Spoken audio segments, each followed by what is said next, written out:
سؤال بدي اساله بس. حبيبي انت على شو من الصبح قابر حالك هجوم على مصر؟ انت يا خليجي، انت يا بلوجر ويا صحفي ويا متزندق ويا قاعد، هدول بتكلم على الاقليات اللي قاعده تهاجم مصر.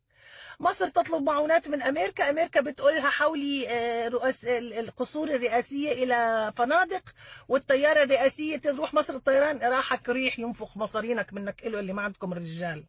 ولكم الكعبه جسمت في السعوديه، خليني احكيها، جسمت الكعبه وراسوا العرايا حواليها بمجسم كعبه، ما تحركتوا، بدكم تتحركوا لبلادكم.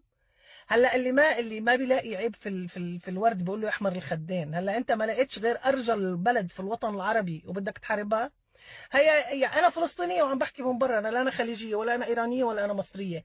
هلا انت ما لقيتش الا مصر ارجل الرجال واعتد العتاد واذكى الاذكياء واكبر مخابرات ذكيه في العالم. انت ما لقيت غير مصر تعاديها. يا شو بدي احكي عليك؟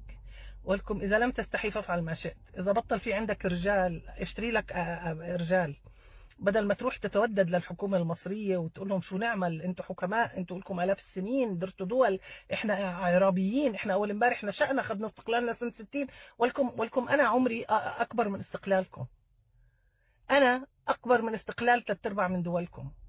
كيف انت وياه بتهاجموا مصر بدون منطقية، بدون تفكير، بدل ما تتخذوها هي وشعبها سند إلكم؟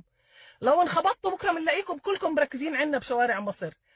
أنا بس بدي أقول حسبي الله ونعم الوكيل في الغباء. الغباء الغباء الغباء، قتلكم الغباء. يخرب بيتكم، بتروحوا بتيجي عليكم الأيام لا بتشيلكم شدة ولا بتحطكم عافية. الله لا يوفقكم، عشنا في أراضيكم، عملناكم بشر، علمناكم وبرضه ما فيش فايدة.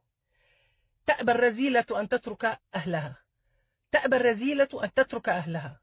فيش فايدة إلا ما تلاقي لك شوية زناديق طالعين لك من هون وهناك.